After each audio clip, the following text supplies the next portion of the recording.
Assalamualaikum warahmatullahi wabarakatuh, Ustadz. Assalamualaikum warahmatullahi wabarakatuh.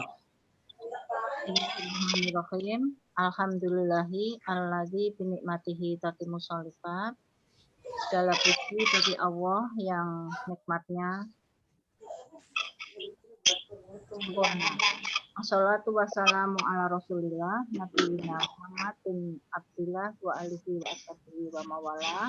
Allahumma la sahla ila ma ja'altahu sahla wa anta taj'alul huzna idza syi'ta sahla. Allahumma inni as'aluka ilman nafi'a wa a'udzubika min ilmin la yanfa'. Ibu-ibu yang dirahmati Allah, hari ini kita bertemu kembali di kajian kita bersama Ustaz Taufikur Rahman yang akan membahas kitab Al-Jawabul Kahfi, melanjutkan bab kemarin. Sudah bersama kita. Tafadhol Ustaz untuk memulainya.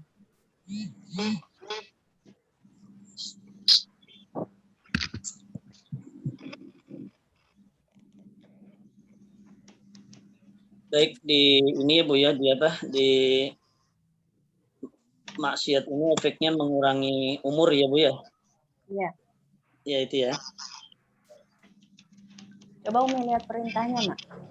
Coba Umi lihat perintahnya. Jawab dua, Bu. Kamu Bismillahirrahmanirrahim. Assalamualaikum warahmatullahi wabarakatuh.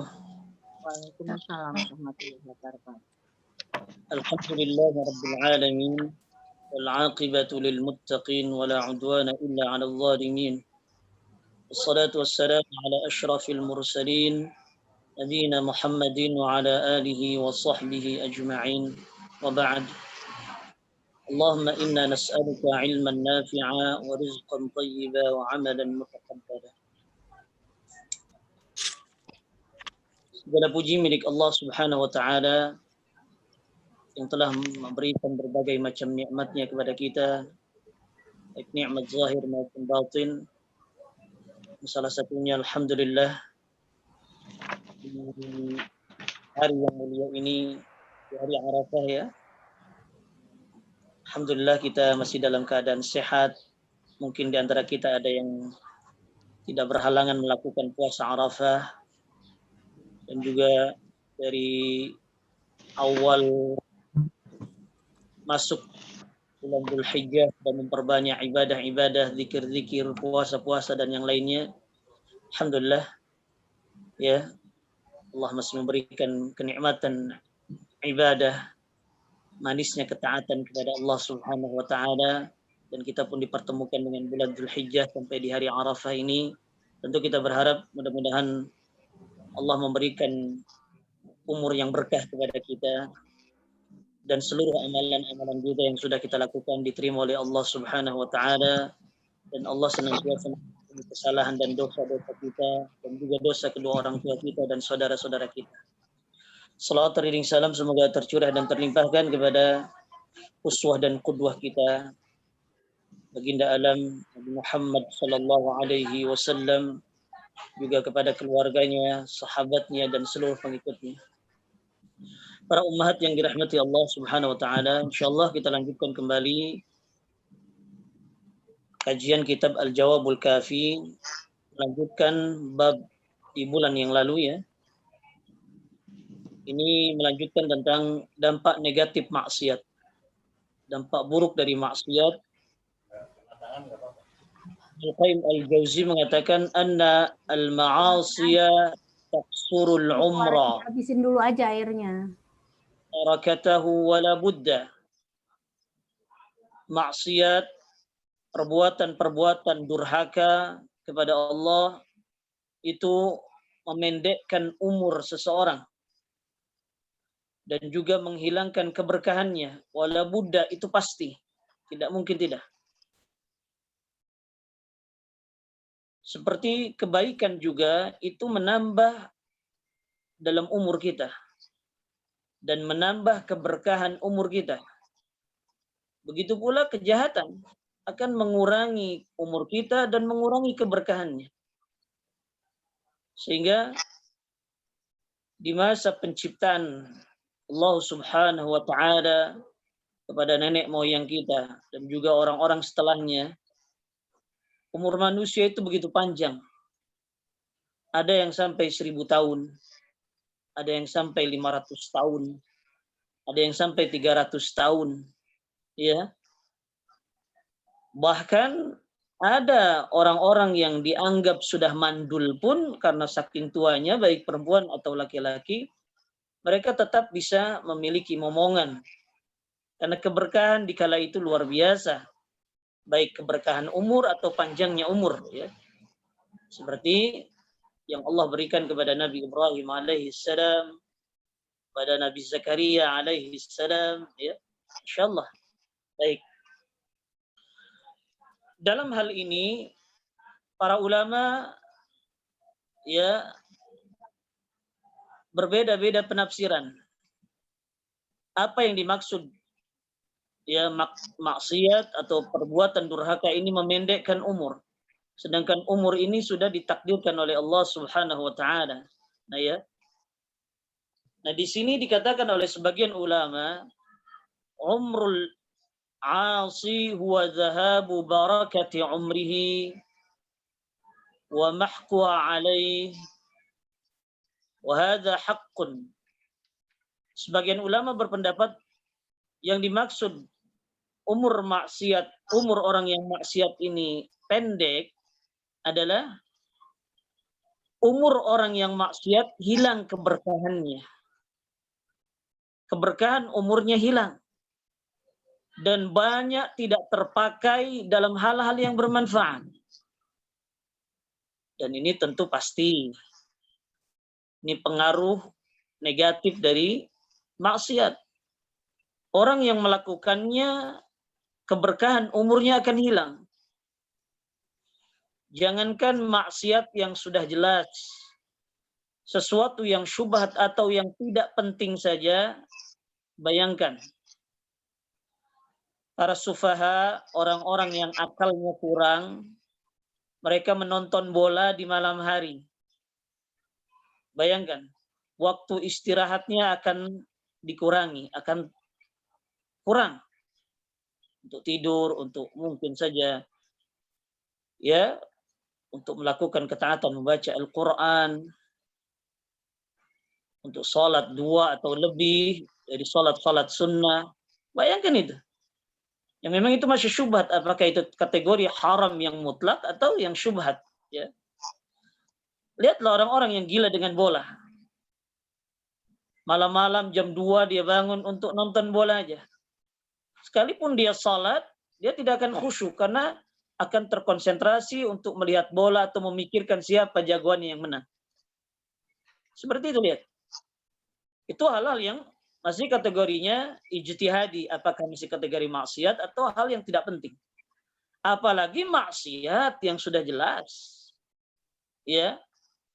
Seseorang menggibah orang lain di malam hari, ya, atau melihat tontonan-tontonan maksiat, laki-laki melihat wanita-wanita yang membuka auratnya, atau wanita-wanita melihat sinetron-sinetron yang penuh dengan kedustaan, kebohongan, kepalsuan. Waliyadzubillah. Lihatlah, keberkahan umurnya akan berkurang. Padahal yang disebut umur yang berkah itu adalah waktu-waktu kita diisi untuk mengingat Allah. Waktu-waktu kita ini diisi untuk mengenal Allah. Waktu-waktu kita ini dalam hati kita begitu mencintai perbuatan yang disukai Allah. Ya. Kemudian waktu-waktu kita pun dihabiskan untuk melaksanakan hobi yang bermanfaat. Manfaat untuk diri kita, manfaat untuk juga orang lain, manfaat dalam agama kita, manfaat dalam dunia kita. Seperti itu. Itulah yang disebut keberkahan umur. Ya, hati kita terus mengingat Allah, pikiran kita untuk mempelajari ayat-ayat Allah, lisan kita dibasahi untuk membaca kalamullah, membaca zikir-zikir yang mengingatkan kita kepada Allah. Itu yang disebut keberkahan umur. Sedangkan pelaku maksiat, dikala dia melakukan maksiat, keberkahan umurnya akan hilang. Ini penafsiran yang pertama dari sebagian ulama. Kemudian sebagian ulama yang lain mengatakan bal tanqusu haqiqatan kama tanqusur rizqa. Faja'ala Allah subhanahu lil baraka fir rizqi asbaban katsira tuksiruhu wa taziduhu. Sebagian ulama berpendapat memang umurnya kurang, benar-benar kurang. Bukan keberkahannya saja, bukan. Umurnya memang kurang. Seperti tadi di awal saya jelaskan bahwa orang-orang yang baru dekat dengan manusia yang pertama kali diciptakan, Adam alaihi salam, seperti Nabi Nuh, Nabi Ibrahim, ya, dan juga masa-masa Nabi Idris dan seterusnya. Ya kan? Umur mereka panjang-panjang. Ada yang 1000 tahun, ada yang 700 tahun, ada yang 500 tahun, ya. Dan pada umumnya orang sampai umur 200 atau 300 tahun pada umumnya. Begitu pula fisik mereka juga gagah-gagah, kuat-kuat, besar-besar, kan seperti itu. Ya. Dikala begitu banyaknya maksiat, baik kesyirikan, kekafiran, atau mungkin perzinahan, mengurangi timbangan, dan perbuatan dosa-dosa yang besar lainnya. Dikala dilakukan atau merajalela di satu tempat, di alam dunia ini, maka akan mengurangi umur secara nyata.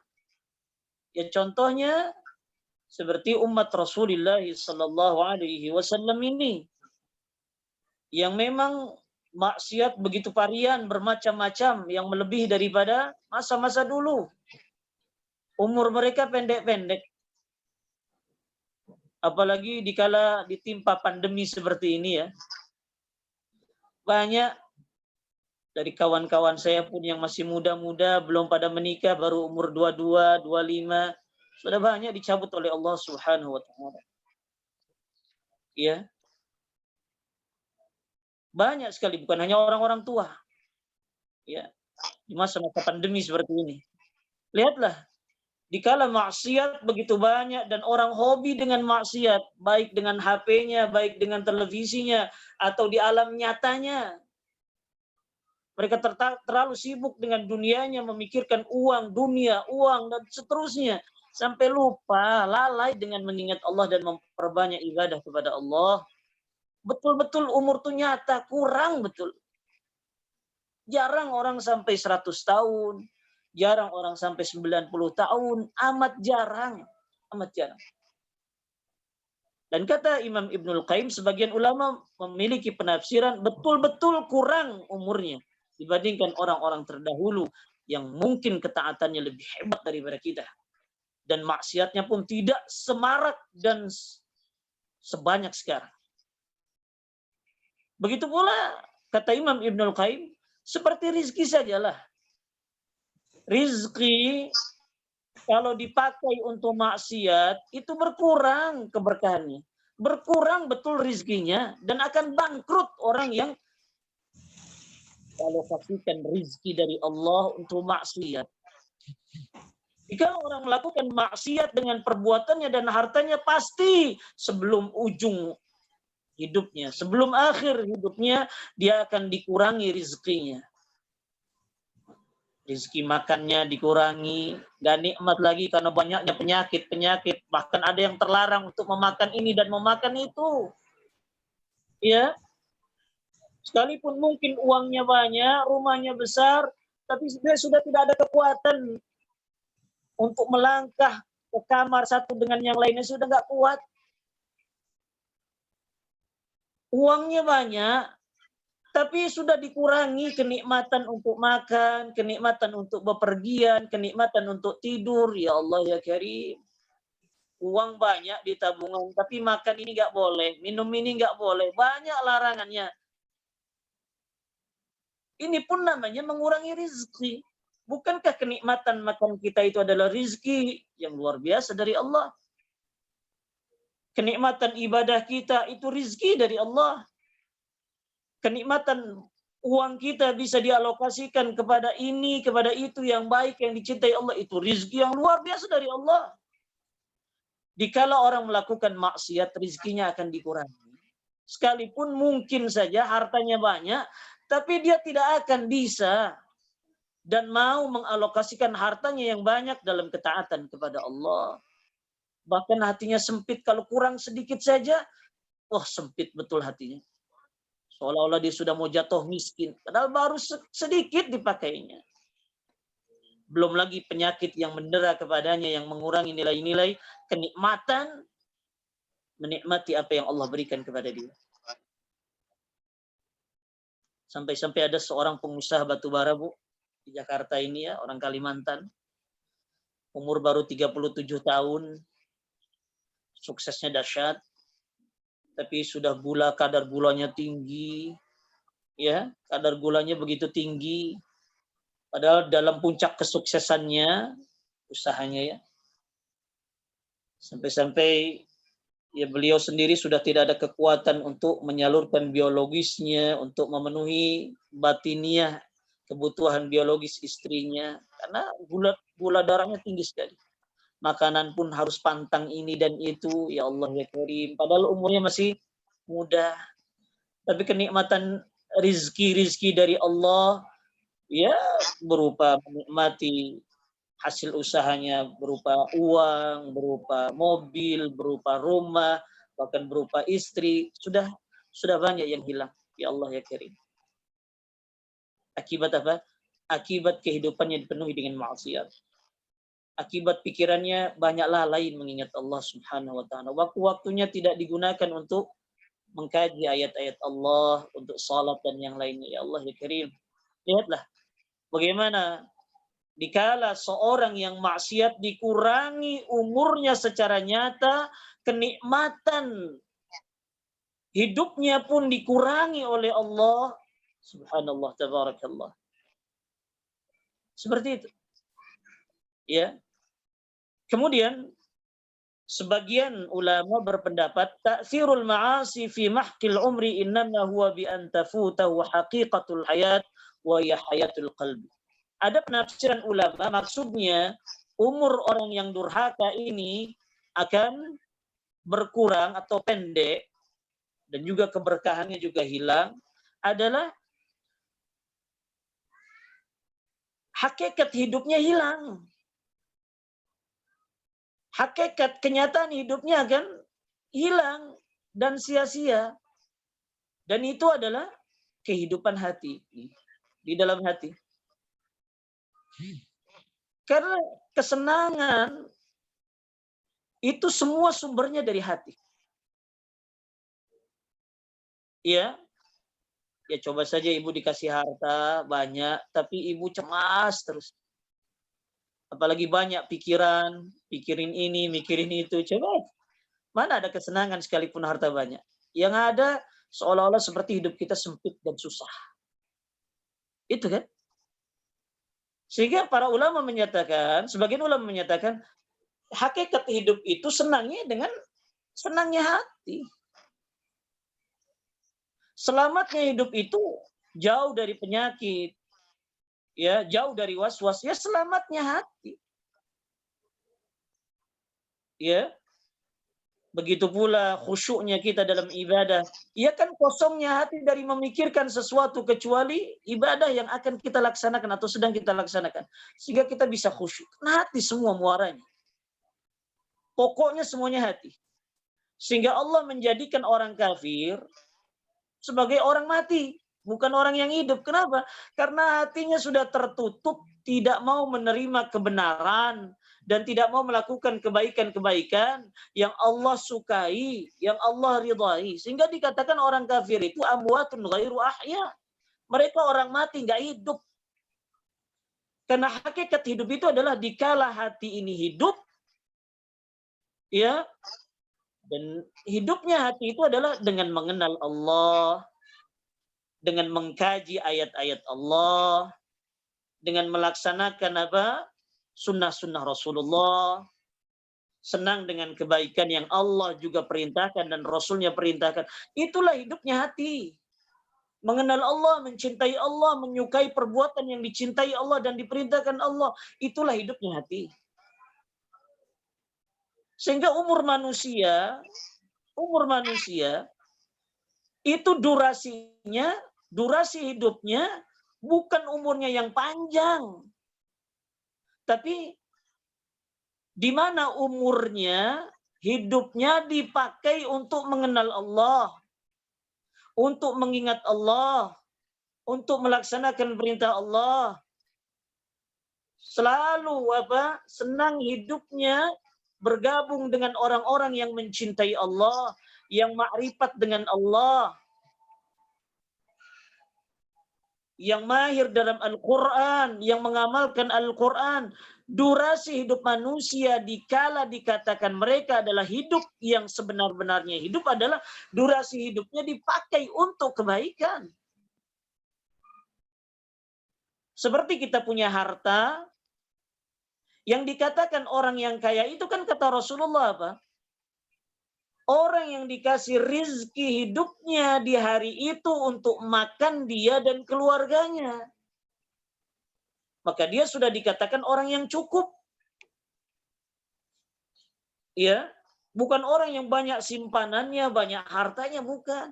Tapi dikala dia dikasih rizki, dikala itu makanan, dia bisa maksimalkan makanan itu untuk dia makan dan untuk keluarganya. Dan sehingga apa? Kualitas fisiknya bagus. Kekuatan untuk beraktivitas yang baik dia bisa, nggak lemah. Apalagi untuk sholatnya dia makin semangat karena makanannya, karena dia memakan sesuatu yang halal.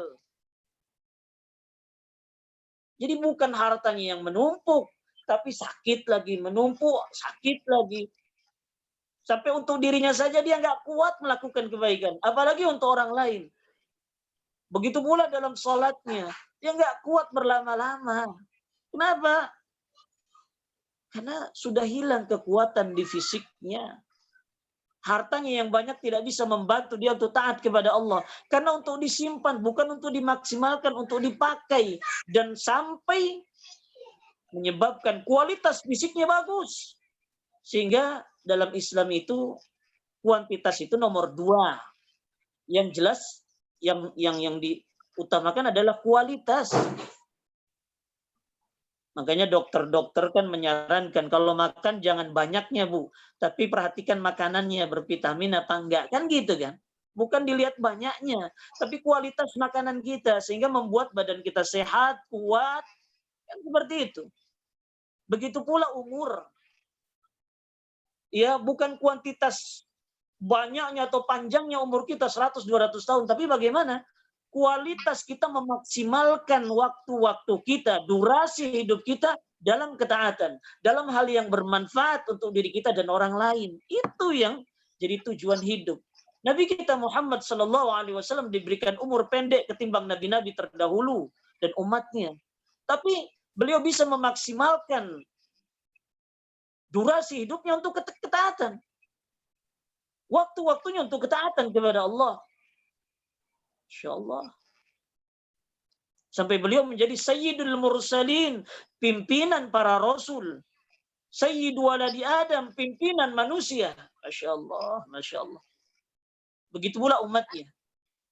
Contohnya baginda Nabi kita Muhammad. Bukan kuantitas atau banyaknya bulan-bulan dan tahun-tahun yang kita nikmati. Bukan. Tapi bagaimana kualitas waktu, hari, minggu, bulan, dan tahun kita terus bertambah. Kebaikan-kebaikan. Kebaikan ilmu kita, hafalan Quran kita, ibadah kita juga meningkat, sholat malam kita juga meningkat, puasa kita juga banyak lagi, diperbanyak. Bersedekah pun sama, zakat pun meningkat. Masya Allah. Inilah yang harus kita maksimalkan untuk bisa meraih ini. Para umat yang dirahmati Allah Subhanahu wa taala. Itu yang dijelaskan oleh Al-Imam Ibnul Qayyim Al-Jauziyah rahmatullahi alaih. Sehingga kesimpulannya, jika seseorang berpaling dari Allah, berpaling dari mengenal Allah, berpaling dari Al-Qur'an, yang dengan sebab Al-Qur'an kita bisa mengenal Allah, mengenal syariat Allah. berpaling dari sunnah Rasulnya, dan sibuk waktu-waktunya, durasi hidupnya dipakai maksiat, ya, maka apa? Maka akan sia-sia hari-hari dalam hidupnya yang nyata, akan sia-sia, akan terbuang sia-sia, akan hilang sia-sia. Di mana nanti dikala di hadapan Allah, mereka akan siap untuk dihisab, dicek amalan-amalannya, semua akan berkata, yaqulu ya laitani qaddamtu li hayati, dalam surah Al-Fajr 24. Semua manusia, apalagi orang yang menyia-nyiakan amalan-amalan baik di dunia, mereka akan mengatakan, yaqulu ya laitani qaddamtu li hayati. Aduhai, seandainya aku dulu melakukan amalan-amalan soleh untuk hidupku sekarang di akhirat ini. Untuk persiapan hidupku di akhirat ini. Aduh, bagaimana aku ini?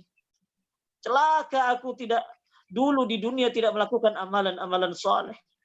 La ilaha illallah. Mungkinkah kita ya menginginkan bernasib sial, bernasib buruk dikala nanti di akhirat kita akan mengucapkan kalimat ini? Tentu tidak. Sehingga orang-orang yang berakal adalah di mana Allah memerintahkan sesuatu, mereka akan langsung lakukan.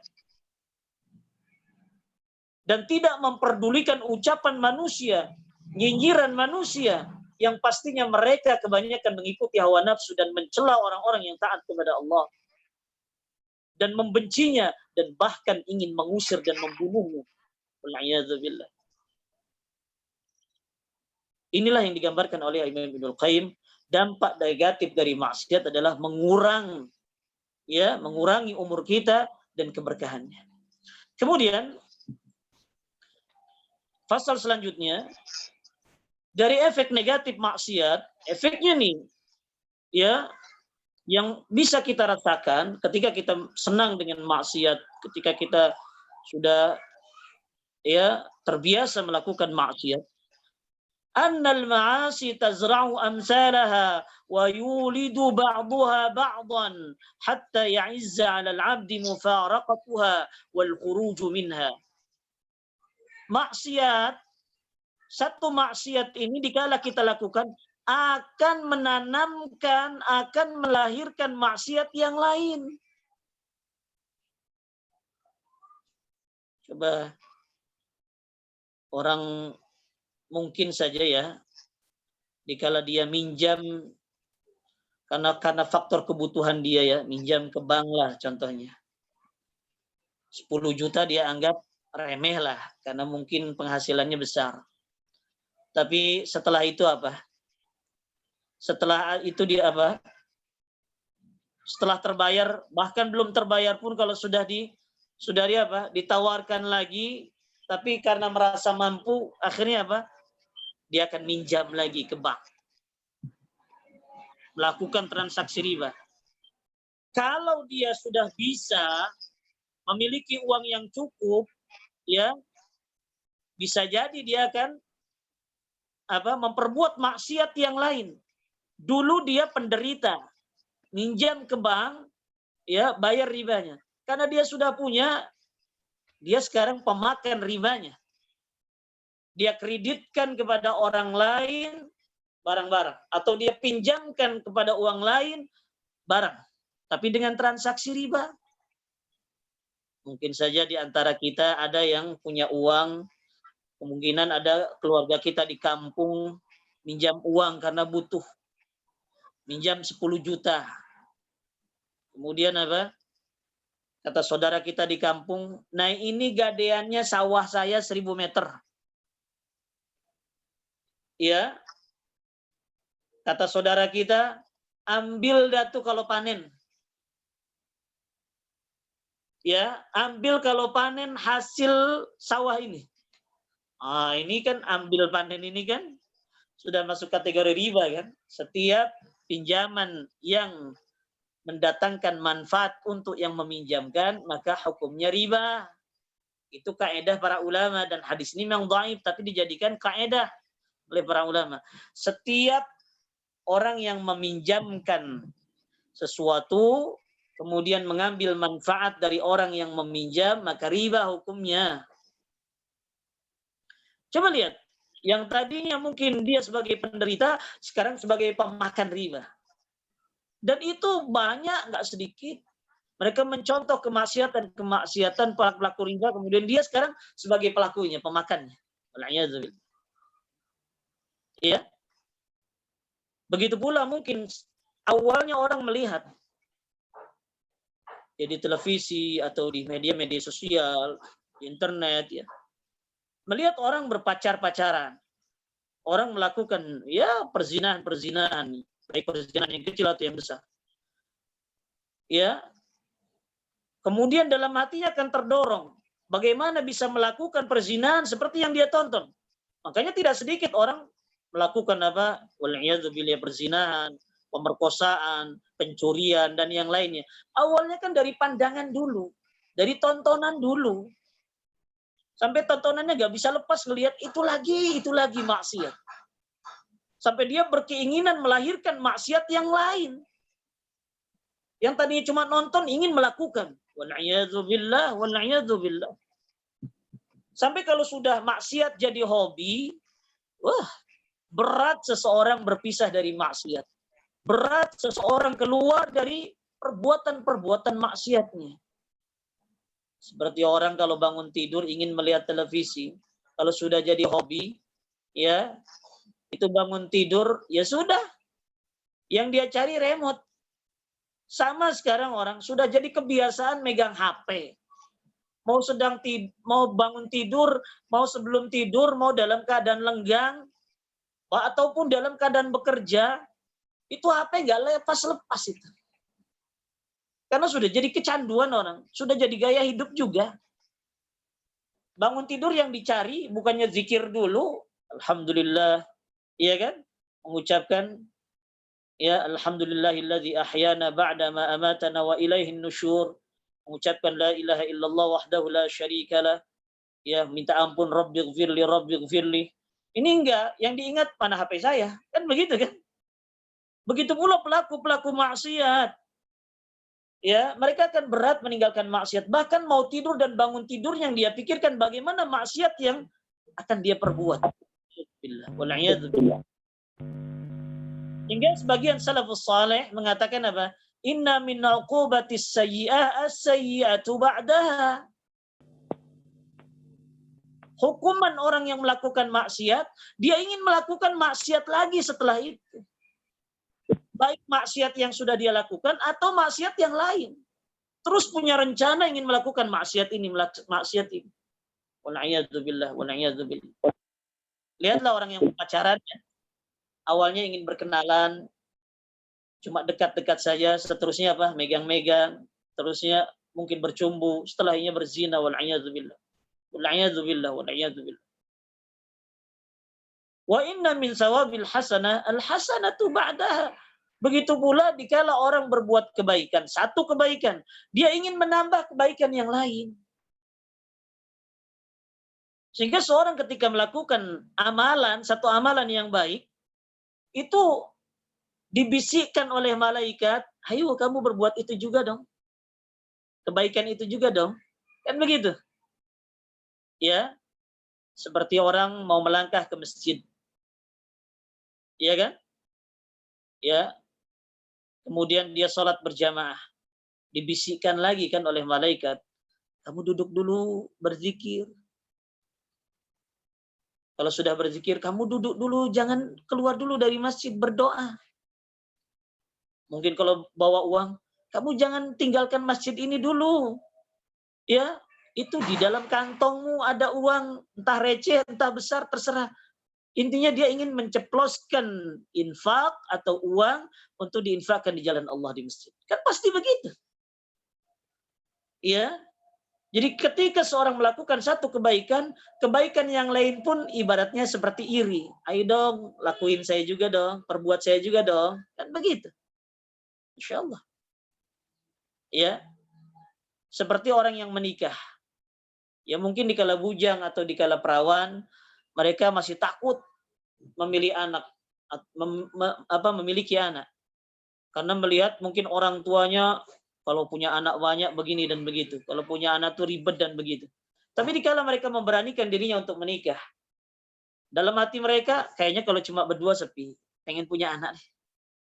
Baru punya anak satu, aduh kayaknya satu ini kurang deh, ingin menambah lagi. Dan terus kebaikan terus ingin ditambah. Dikala seorang melakukan kebaikan. Nah seperti itu, keburukan pun sama. Keburukan pun sama. Ya, sehingga orang yang terbiasa hobi maksiat, hobi dengan keburukan, kalau nggak maksiat itu bukan karena kenikmatannya, bukan karena jadi kebiasaan dan hobinya. Kalau nggak melakukan maksiat yang biasa dia lakukan, itu perasaan dada tuh sempit. Ada yang kurang dalam waktunya, dalam hidupnya ini ada yang kurang. Subhanallah. Sama seperti orang yang biasa melakukan kebaikan. Ibu biasa Senin Kamis puasa. Kalau nggak puasa kayaknya nggak enak. Kalau nggak ada halangan apa-apa ya.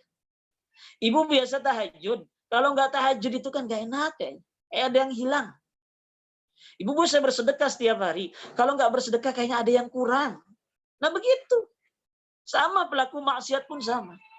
Sekalipun dia tidak menikmati maksiatnya, tapi karena sudah hobi kayaknya nggak enak aja gitu kalau nggak maksiat. Nggak enak aja kalau nggak ngegibah di HP. Nggak enak saja kalau nggak kumpul-kumpul dengan kumpulan gibahnya. Wala'iyadzubillah.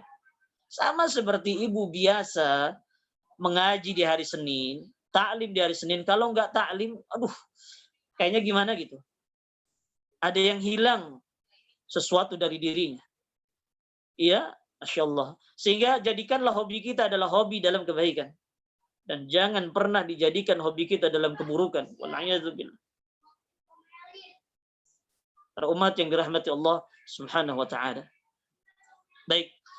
Kemudian pasal selanjutnya ya. Pasal selanjutnya wa minha wa huwa min akhwafiha 'ala al-'abd annaha tud'ifu al-qalba an iradatihi fataqwa fihi iradatul ma'siyah wa tud'ifu iradat at-taubah syai'an fa syai'an. Ini dari efek negatif maksiat dan ini yang paling dikhawatirkan menjangkit atau menimpa seorang hamba yang menimpa seseorang muslim. Apa? Maksiat ini melemahkan hati dari rencana-rencana yang baik. Seperti bertaubatlah gitu. Ya. Sehingga yang muncul adalah dikala rencana-rencana yang baik ini lemah dalam hati kita, bahkan nggak terbesit. Cuman sekilas tapi nggak jadi tujuan. Nggak ada azam, nggak ada niat. Cuma sekilas saja. Ngelihat orang sedekah, ih salut. Salut saya dengan dia. Tapi dalam hati nggak ada niat untuk seperti dia. Melakukan sedekah seperti dia.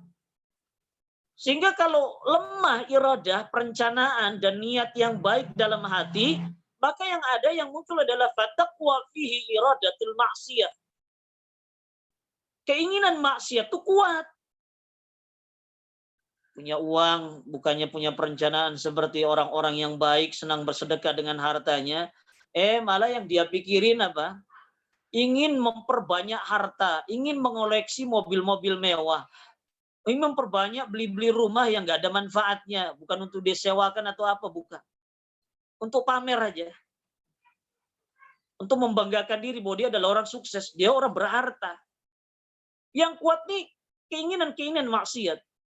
Beli HP aja bukannya untuk dimanfaatkan, ngaji, melihat sesuatu yang baik, menyimpan sesuatu yang baik, memorinya dipenuhi dengan yang baik.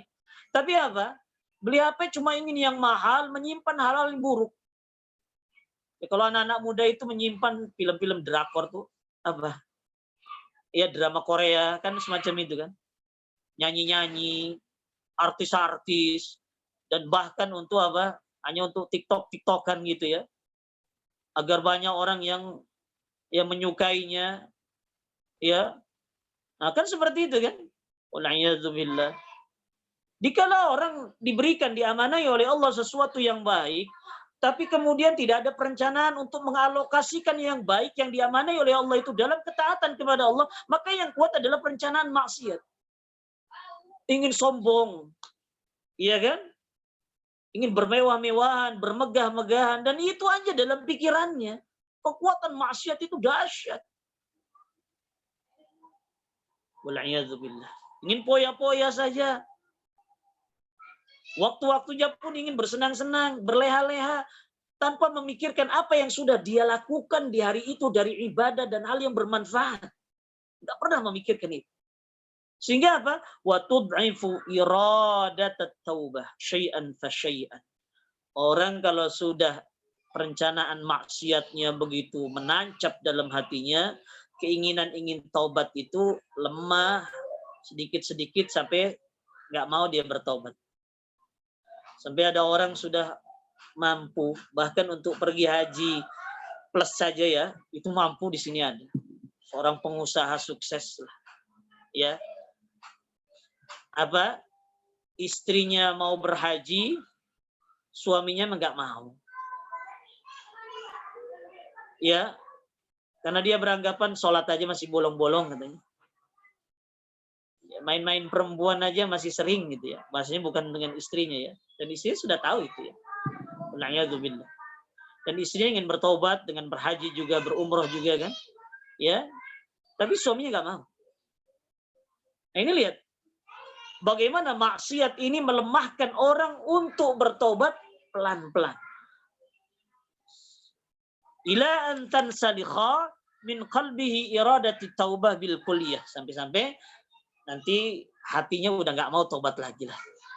Ya biarinlah saya mati-mati dalam keadaan buruk, bodoh amat lah. Bahasanya begitu. Falau mata nisfu lamma taba ila Allah. Kalau saja badannya mati sebelah, lumpuh sebelah, tetap dia nggak mau kembali kepada Allah. Yang ada dia akan menyalah-nyalahkan Allah, menyalahkan orang lain sampai lumpuh setengah. Maksudnya stroke setengah kan ada Bu ya, lumpuh setengah seperti itu. Sudah bahkan bangkrut pun tetap aja dia nggak mau bertobat kepada Allah. Sudah hancur hartanya, sudah hilang kenikmatannya, dia nggak mau tobat kepada Allah. Nah apa? Dalam hatinya tidak ada keinginan bertobat karena sudah tertutup dengan banyaknya maksiat. Seperti itu. Lidahnya pun sudah berat untuk mengucapkan astagfirullah, astagfirullah wa atubu ilaih. Berat. Karena isi hatinya sudah dipenuhi dan hobinya maksiat. Sehingga keinginan untuk bertobat dan meminta ampun kepada Allah lemah. Nah seperti itu. Dan ini penyakit yang amat mengkhawatirkan lah ya. Yang pastinya akan mengarahkan orang itu kepada kebinasaan, kehancuran di dunia dan di akhirat. Wal'iyadzubillah. Saya punya kawan Bu ya. Punya kawan, beliau bahkan pernah menjabat DKM ya. Tapi karena sudah kebiasaan sombong dan merasa berbangga diri, sampai sudah bangkrut pun tetap kesombongannya nggak hilang. Ngomong tingginya itu nggak hilang. Ya, sekalipun sudah hancur hidupnya, sampai ngontrak, ya hartanya sudah nggak punya, utang di mana-mana, tapi tetap ngomongnya tinggi, kesombongannya dahsyat. Susah orang ini tawadhu. Karena dari mulanya memang sudah hobinya seperti itu. Ingin menampakkan kehebatannya, menampakkan kesuksesannya. Ucapannya pun nggak bisa disaring. Ya, selalu menampakkan ya kesombongan, keangkuhan. Ya tentu kita berlindung kepada Allah dari penyakit seperti ini ya. Baik. Kemudian fasal selanjutnya, wa minha annahu yansalikhu minal qalbi istiqbahuha. Tasiru lahu 'adatan fala yastaqbihu min nafsihi ru'yatun nas lahu. Ya, ru'yatun nas lahu. Nah, ini diantara negatifnya melakukan maksiat. Itu dalam hati kita tidak menganggap maksiat itu buruk lagi. Maksiat sudah tidak dianggap buruk. Ya, dan sudah tidak takut lagi dengan efek negatif maksiat. Kalau sudah seperti ini akan menjadikan maksiat itu biasa. Ya. Sehingga orang lain ketika melihat dia melakukan kedurhakaan, nggak peduli. Orang lain ngomongin tentang maksiat dia, bodoh amat. Dia nggak peduli. Dia nggak menggubris ucapan-ucapan orang tentang kejelekan yang dia perbuat. Kalau sudah seperti ini sudah puncaknya keburukan. puncaknya kefasikan. Ya. Sehingga dikala dia melakukan kemaksiatan, berani dia terang-terangan.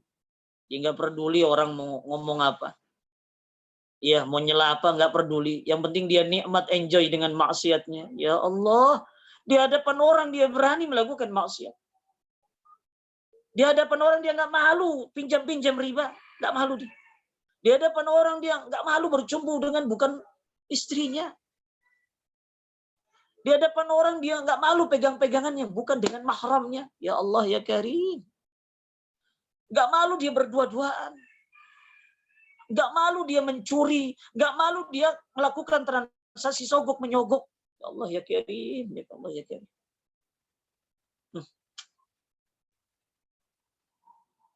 Nggak malu lagi sudah. Bahkan ditawarkan sogok menyogok itu di hadapan orang. Ditawarin. Itu terjadi di instansi pemerintah. Kepolisian. Ya Allah ya Karim.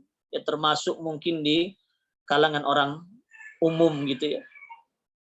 Udah nggak malu lagi. Nah kalau sudah seperti ini adalah sudah kebodohan yang nyata, kefasikan yang dahsyat sudah. Karena dikala orang sudah tidak ada rasa malu dan menganggap maksiat itu bukan keburukan lagi, ya sudah akan merajalela kemaksiatan itu. Ya Allah ya Karim, ya Allah ya Karim.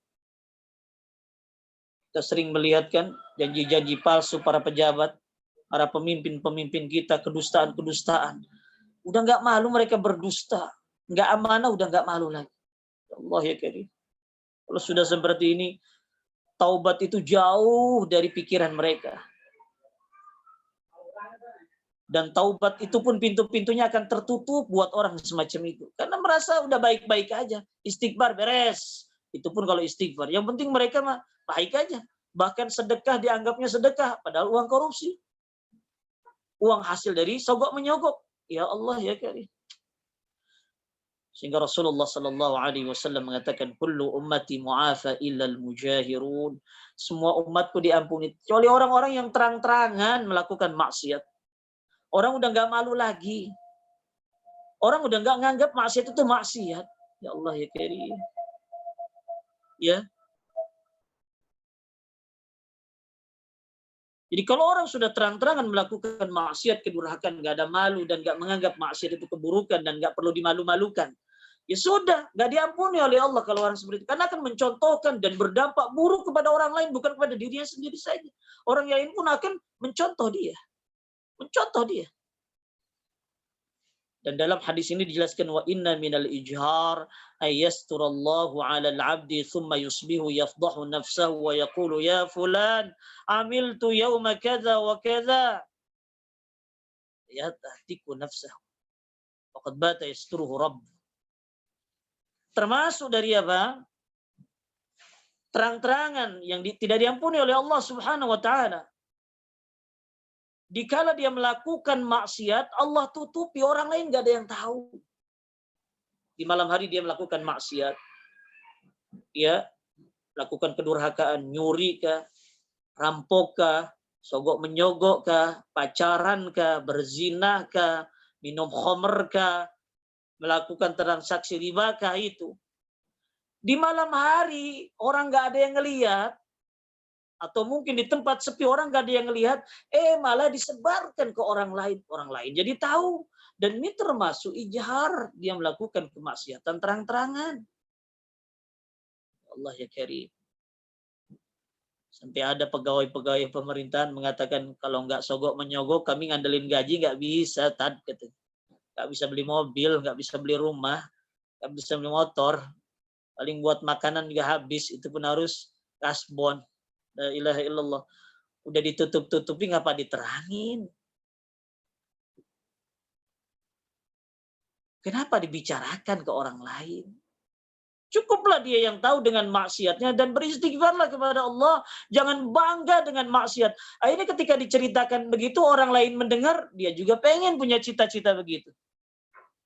Enak jadi PNS ya. Gitu kan begitu. enak dikerja di instansi ini ya. Kan begitu jadi. Para umat yang dirahmati Allah Subhanahu wa taala.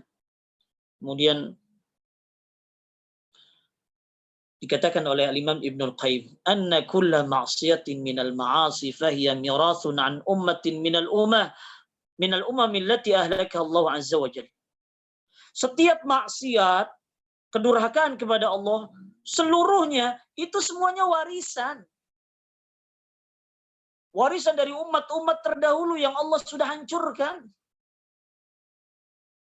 Sehingga kalau ada orang yang menjalankan, memperbuat maksiat dari orang-orang yang dulu, karena kan maksiat itu kan sebetulnya sudah didahului oleh orang-orang terdahulu kan, ya, dan kemudian kita melakukannya, ya sama saja kita mengharapkan kehancuran yang Allah akan datangkan kepada kita, kebinasaan yang Allah akan datangkan kepada kita. Lihatlah kaum Nabi Lut, ya, itu kan para homo, orang-orang yang senang dengan homo, itu kan memang mencontoh dari warisan, kemaksiatan warisan dari kaum Nabi Lut.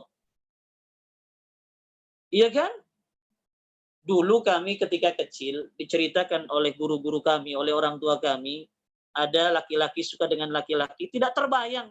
Oh, masa laki-laki suka dengan laki-laki? Fitrah kami mengatakan begitu. Tapi ternyata sekarang ketika kami dewasa, tahu ternyata banyak juga orang yang menyimpang seksualitasnya. Masa laki dengan laki-laki, binatang aja jago dengan jago nggak mau, kan begitu. Tapi itulah, dikala ada kaum-kaum terdahulu melakukan perbuatan maksiat, pasti ada yang mewarisinya. Pasti akan ada yang suka, hobi dengan maksiat orang yang sudah lakukannya dulu. Seperti kaum Nabi Lut ini. Nggak sedikit orang sekarang laki-laki suka dengan laki-laki. Apalagi yang jadi sasaran anak-anak kecil. Yang mulus-mulus, ya Allah ya Karim. Na'udzubillah, di berita sering muncul itu dan itu, apalagi di negeri-negeri kafir. Di negeri kaum muslimin pun terjadi itu. Wa akhdul haqqi bizawaid wa daf'u bin naqis mirathun an qaumi Syuaib. Cobalah orang, kita lihat orang yang suka ngurang-ngurang timbangan. Iya kan? Ya, mengambil yang benar tapi minta tambah. Iya kan? Minta tambah. Giliran apa? Giliran memberikan kepada orang tapi dikurangi timbangan orang lain. Begitu. Di dalam setiap transaksi, bukan hanya jual beli saja. Ya. Seperti orang pegawai, sudah ada perjanjian. Dia akan dikasih gaji per bulan 5 juta. Per bulan 5 juta.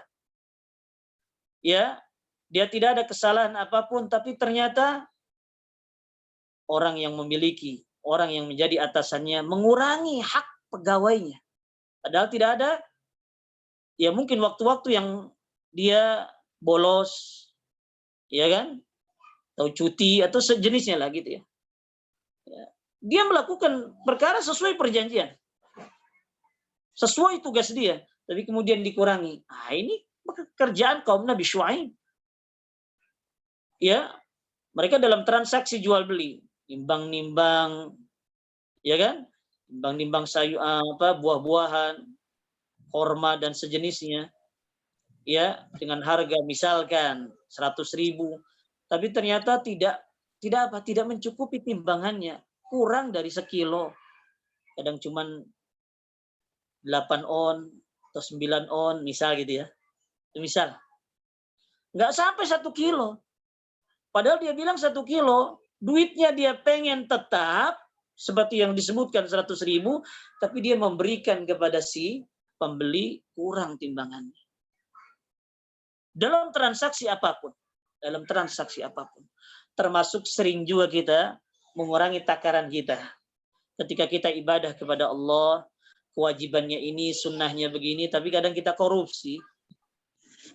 Ya, sholat itu minimal 5 menit lah atau 10 menit misalnya. Tapi kadang-kadang kita mengurangi, tapi hak kita pengen dipenuhi oleh Allah. Kita doa macam-macam, ya Allah kayakan saya, ya Allah sehatkan saya, ya Allah selamatkan saya, ya Allah surgakan saya, masukkan saya ke surga. Tapi hak-hak Allah dikurangi oleh kita.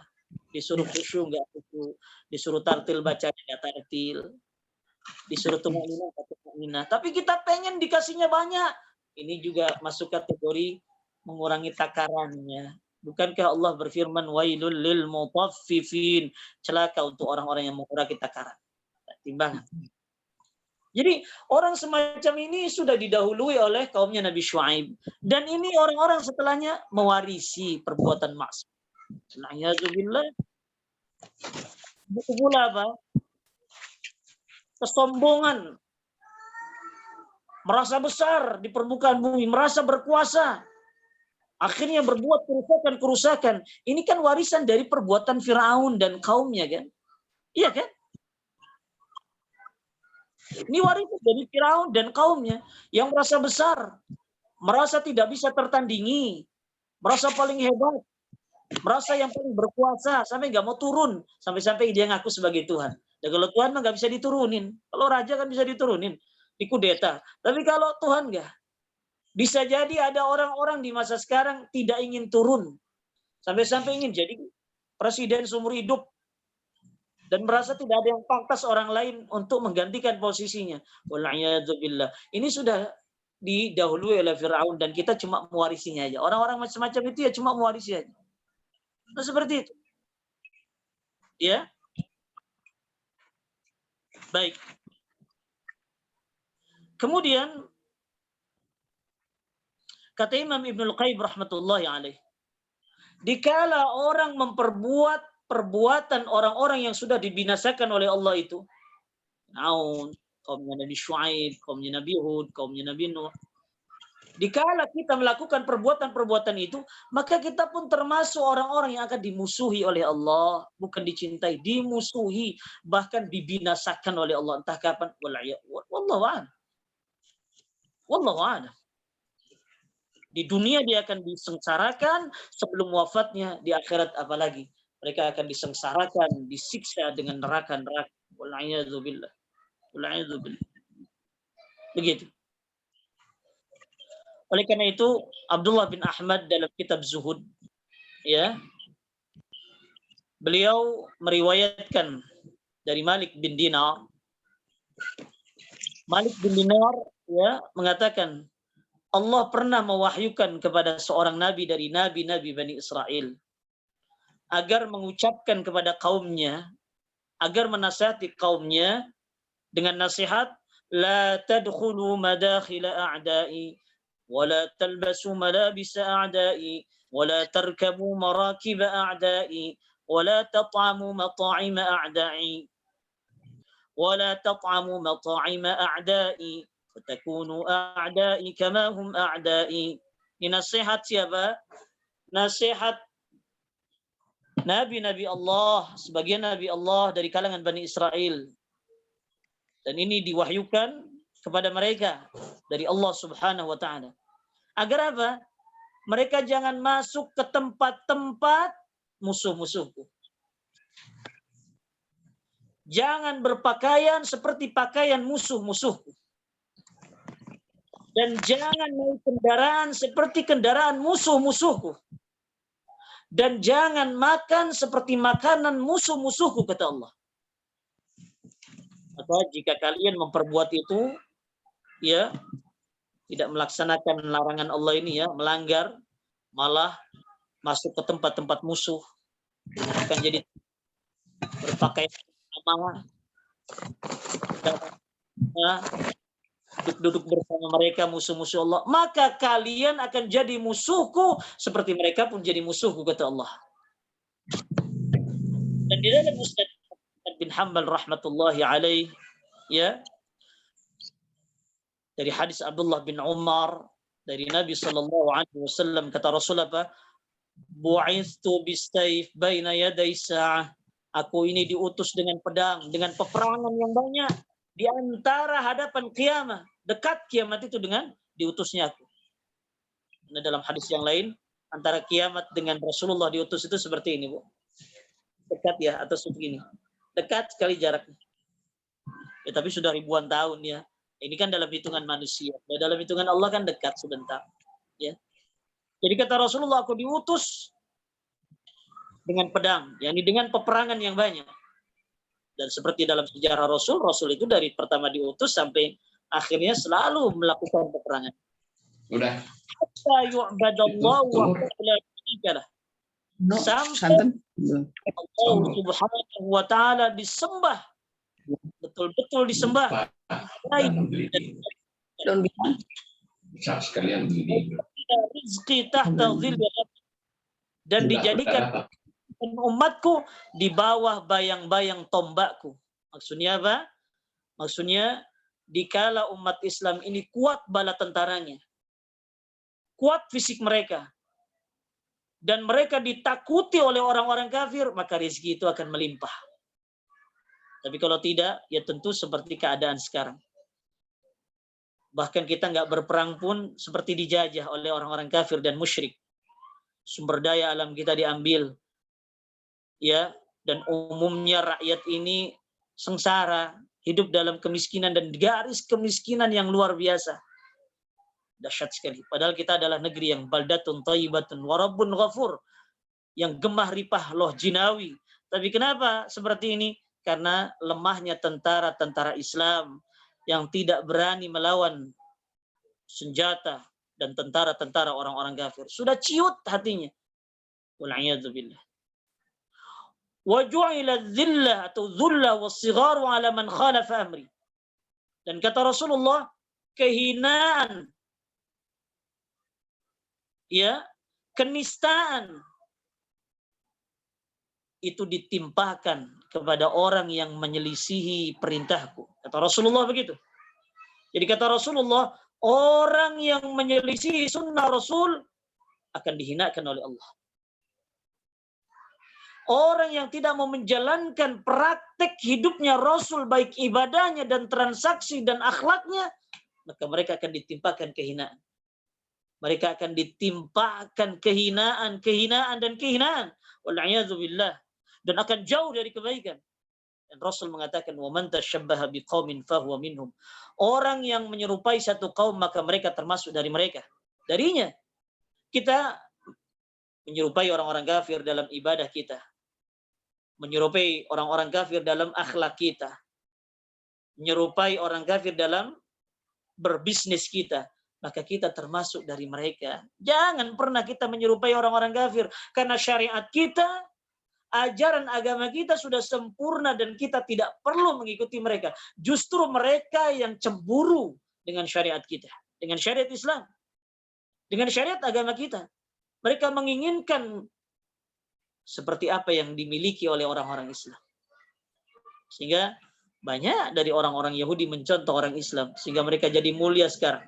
Mereka jadi tertinggi, ya bahasanya, kehidupan mereka. Kekayaan mereka. Kekuasaan mereka. Kenapa? Karena orang-orang Islam sendiri meniru orang kafir. Padahal orang kafir meniru syariat Islam. Ini terbalik jadi. Akhirnya mereka menjadi mulia, kita terhina dan menjadi hina. Oleh karena itu, jangan pernah kita mengatakan kepada orang kafir mereka adalah orang hebat. Justru orang Islam lah yang hebat kalau mereka melaksanakan syariatnya dengan baik. Berusaha untuk tidak menyelisih perintah-perintah Rasulnya. Para umat yang dirahmati Allah, mungkin di pending dulu kalau ada pertanyaan atau yang kurang dimengerti dalam bahasan ini, dipersilahkan dulu. Ya, silahkan dibuka mute-nya Bu. Ya.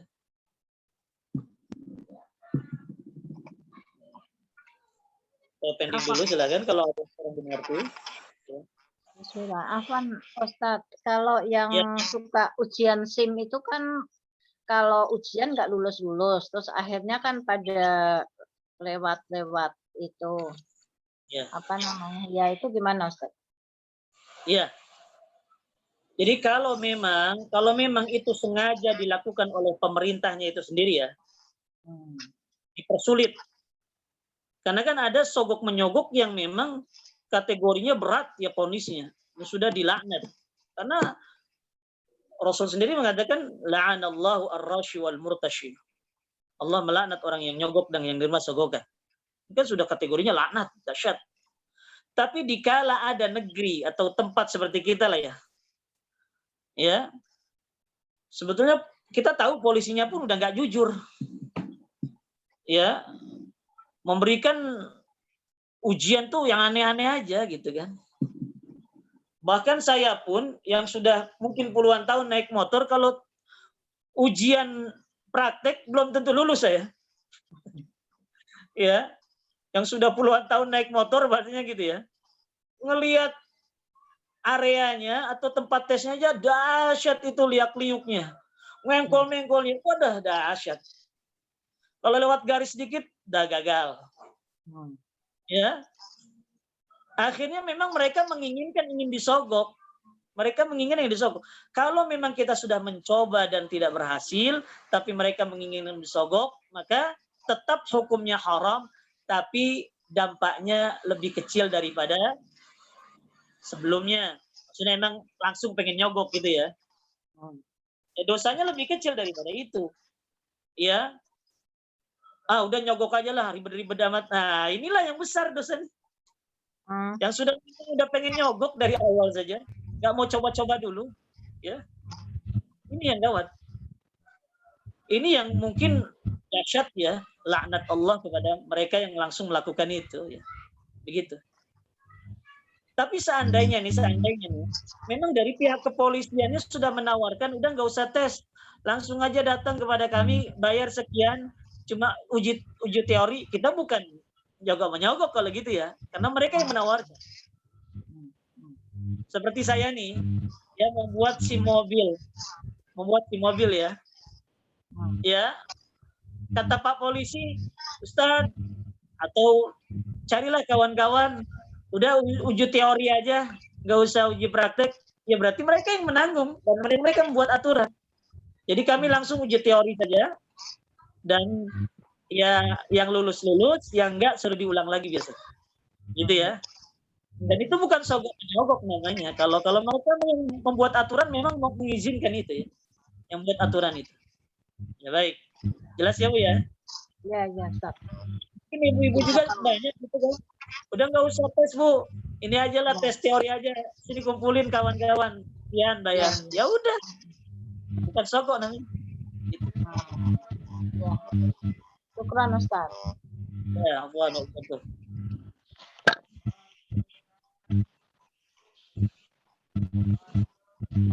Ibu yang mau bertanya silahkan.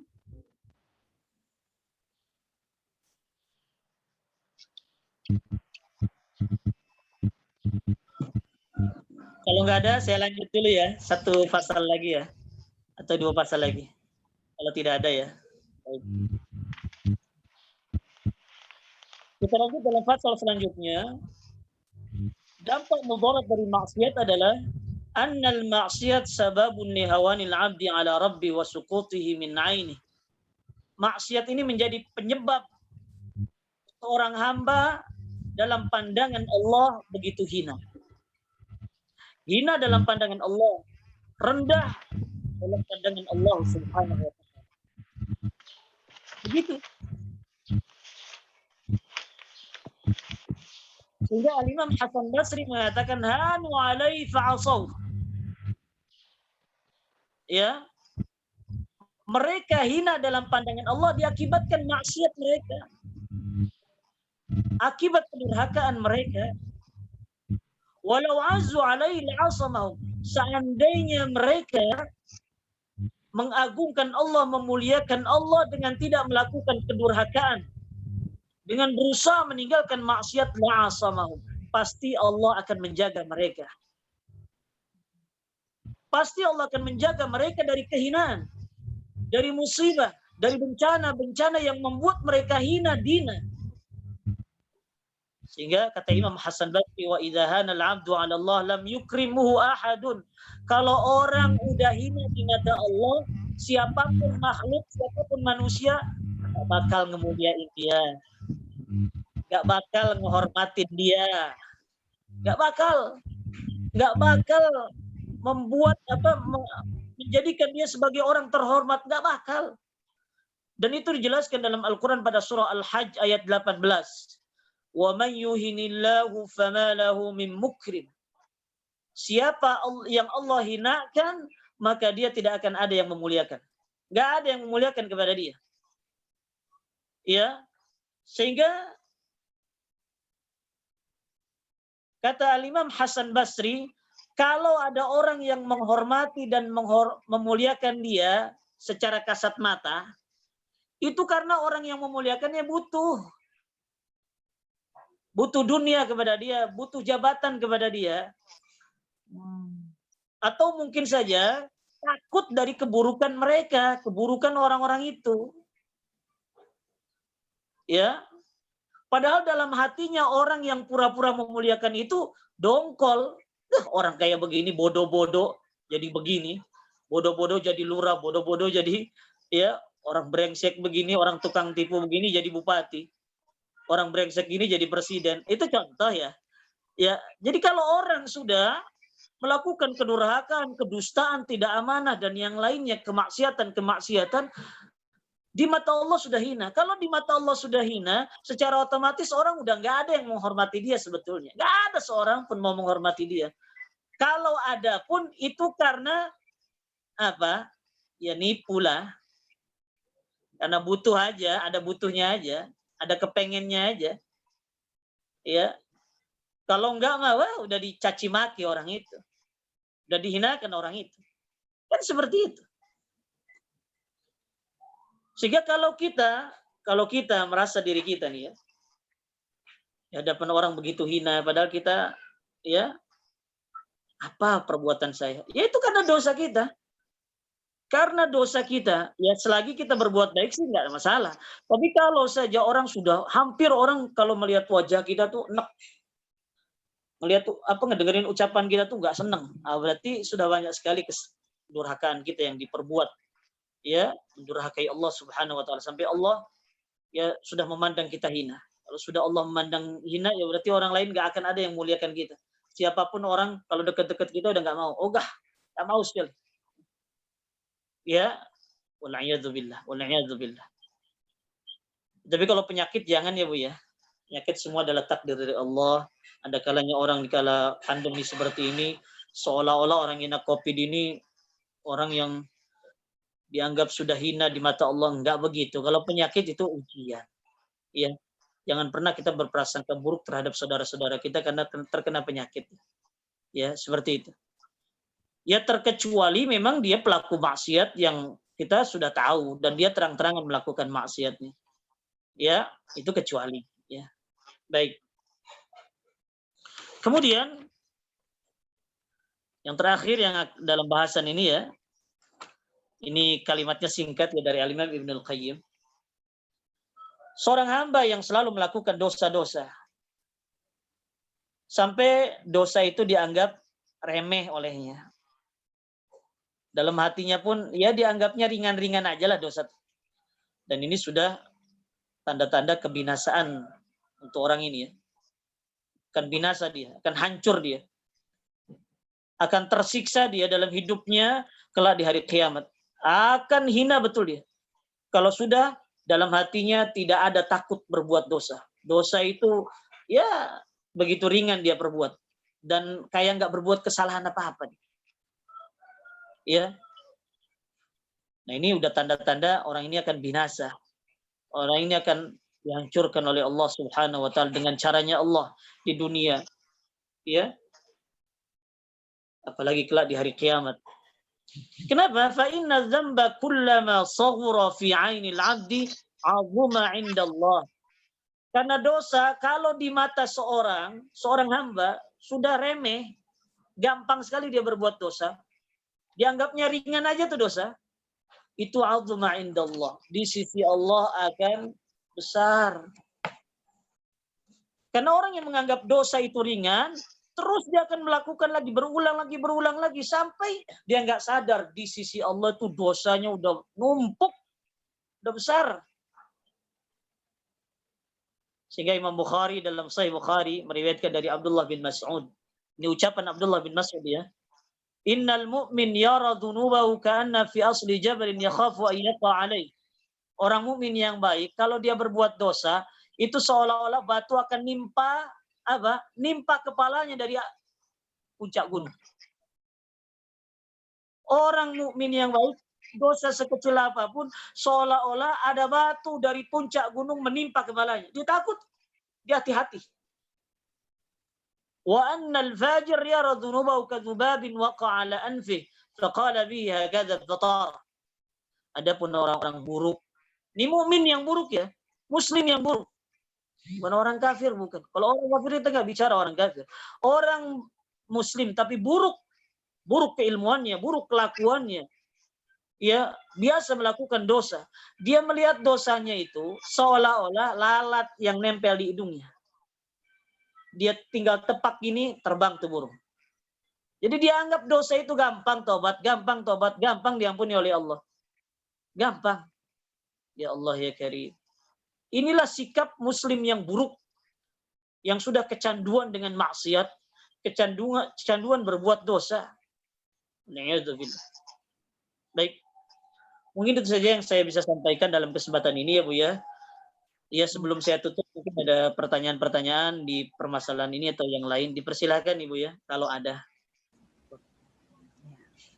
Ahwan, Ustadz saya mau tanya.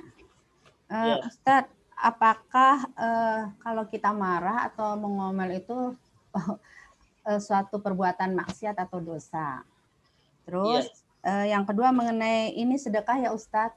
Kan misalnya kita udah merencanakan untuk sedekah kurban, tapi setelah ya kan karena apa maksudnya kita tabung gitu Ustadz, tapi pas saatnya tiba-tiba ada kerabat kita yang membutuhkan, jadi apa yang kita harus lakukan gitu, apa kita tetap sedekah kurban atau kita berikan ke kerabat kita, tapi memang kerabat kita tuh tidak membutuhkan sebesar uang kurban.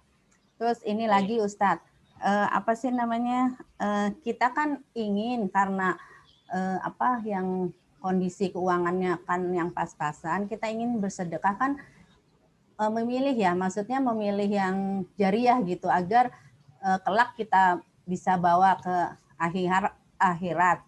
Hanya misalnya pada saat itu ada kerabat kita juga yang membutuhkan, jadi kita bagaimana Ustadz? Karena kan Ustadz pernah bicara kita harus bersedekah tuh terutama untuk kerabat kita gitu. Padahal kita juga ingin bersedekah jariah gitu Ustadz.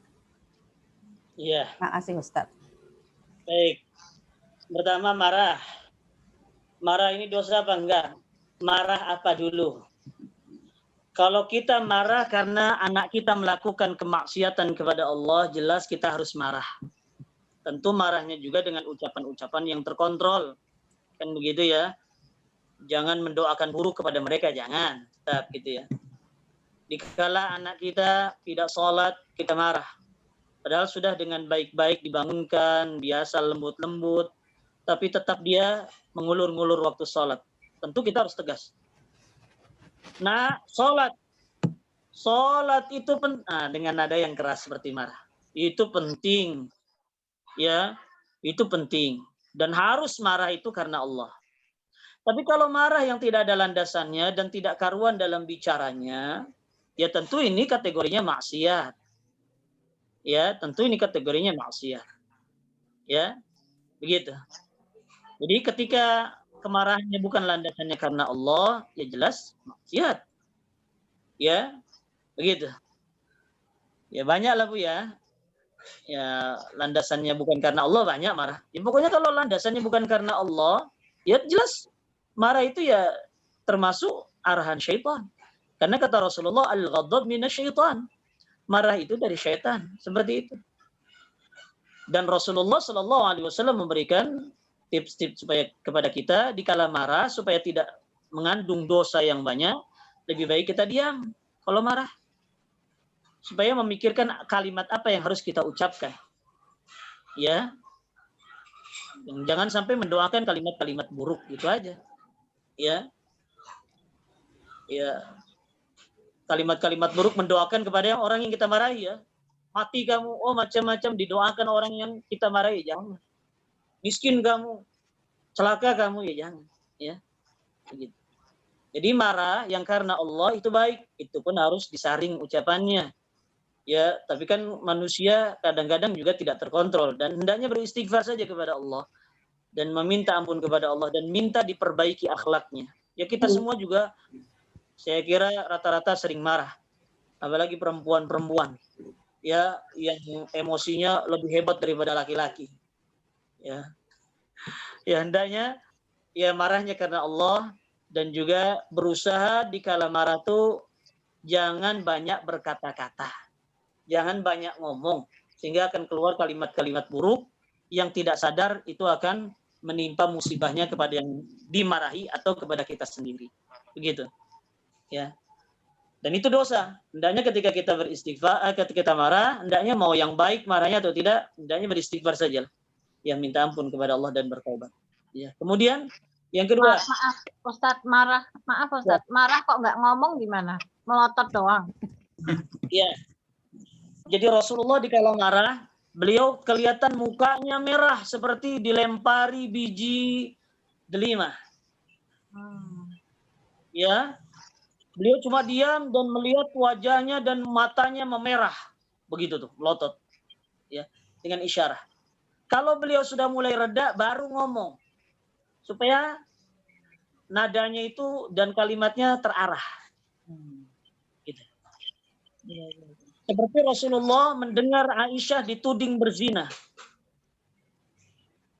Di satu sisi Rasulullah memang marah ke Aisyah, kenapa harus tertinggal? Dan di satu sisi juga Rasulullah nggak percaya mana mungkin Aisyah berzina, kan gitu ya. Ya.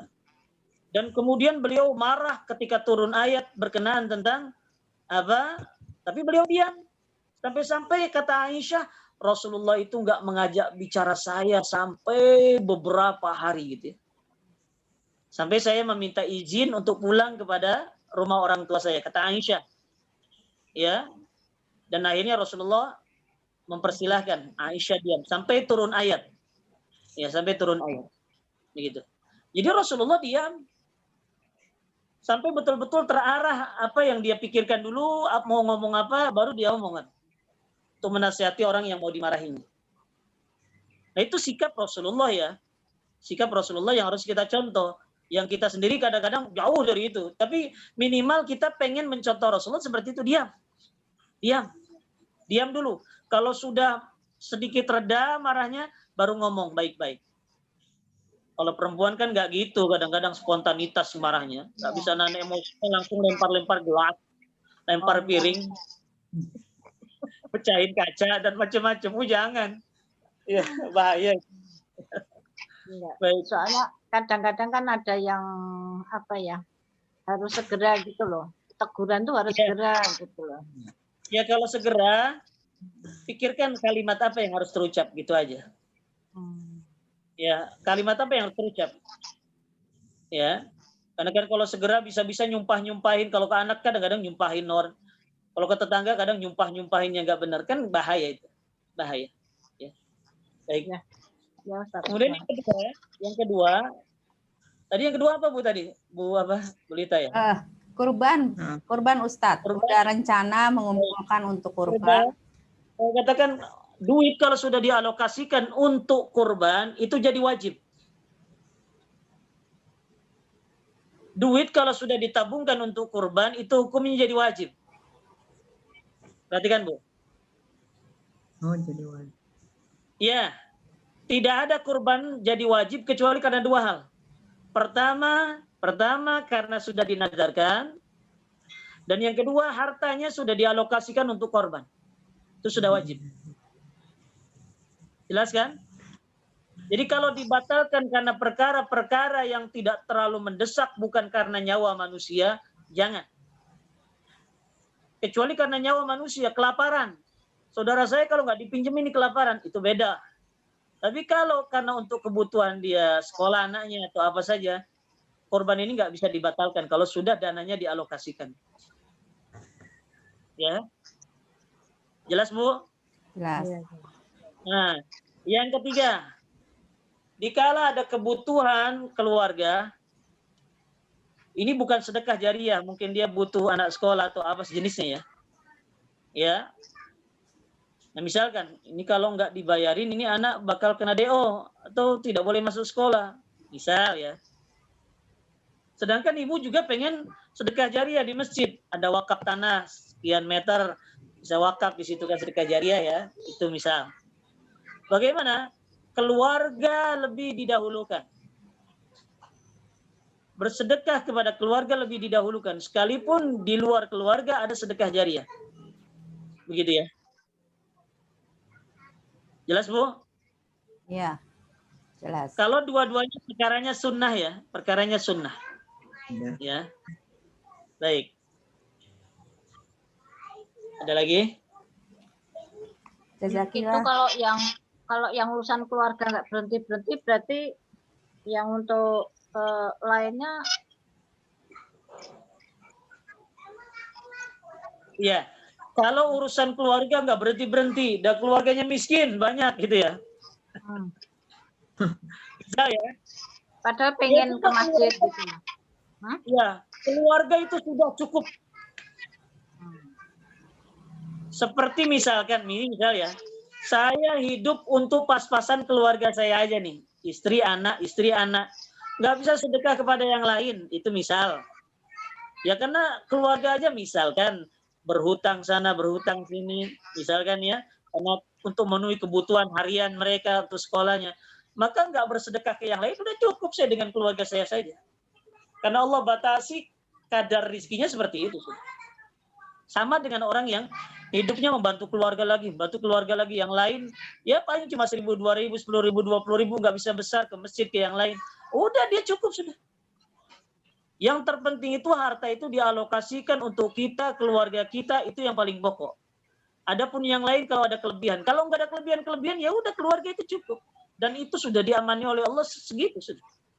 Begitu. Baik. Ya. Jadi terkadang banyak orang salah persepsi ya, salah pendapat. Disangkanya sedekah yang paling besar itu ke orang.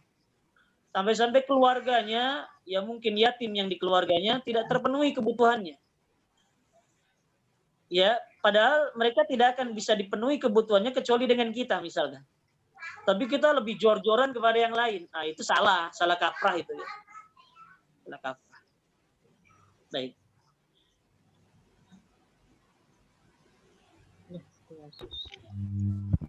Misalnya kita bersedekah pada kerabat Ustaz, tapi tidak diterima dengan baik dengan kerabat kita itu Ustaz. Apa kita terus melakukannya atau berhenti Ustaz? Ya.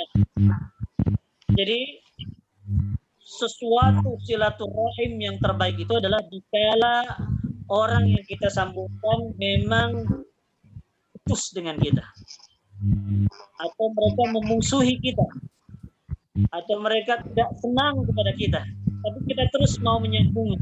Itu silaturahim yang gitu, yang hebat, yang besar Pak. Jadi jika kita bersedekah membawakan makanan atau membantu, tapi mereka sendiri mikir, akhiran apa nggak tahu lah gitu ya. Tapi kita tetap membantu mereka nggak bosan. Nah itu adalah silaturahim yang terbaik. Ya. Dan kalau kondisinya seperti ini, kita pun sah-sah saja untuk bersedekah kepada yang lain. Kalau dia nggak nerima ya. Jangan diputusin, tetap kita berusaha untuk nerima, sekalipun sedikit kita kasih yang sedikit untuk apa terserah lah itu. Ya. Yang jelas jangan diputuskan, jangan diberhentikan, karena sebaik-baik silaturahim adalah yang dikala itu ada putus hubungan atau salah satunya tidak suka untuk disebutkan. Kita memaksa terus, ya sampai Allah tentukan orang yang tidak suka itu menjadi suka gitu. Baik.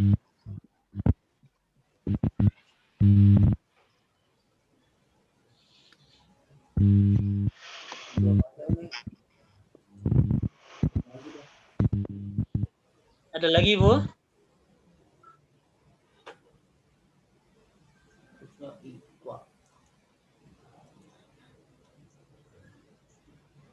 Baik, kalau tidak ada mungkin diselesaikan saja, Bu ya. Cukup ya. Kalau memang nggak ada ya. Baik, kita tutup saja dengan kafaratul majlis, ya, dan juga istighfar 3 kali. Astaghfirullah, astaghfirullah, astaghfirullah. Subhanakallahumma bihamdika asyhadu an la ilaha illa anta astaghfiruka wa atubu ilaik. Mudah-mudahan kajian kita bermanfaat dan kita bisa amalkan dengan baik. Allah Subhanahu wa taala senantiasa memberikan pertolongannya kepada kita agar waktu-waktu kita bisa dimaksimalkan dalam ketaatan kepada Allah Subhanahu wa taala, dan juga kita giat untuk melaksanakan sunnah-sunnah Rasulullah sallallahu alaihi wasallam. Assalamualaikum warahmatullahi wabarakatuh. Waalaikumsalam warahmatullahi wabarakatuh. Jazakumullah Ustaz. Ustaz. Waalaikumsalam.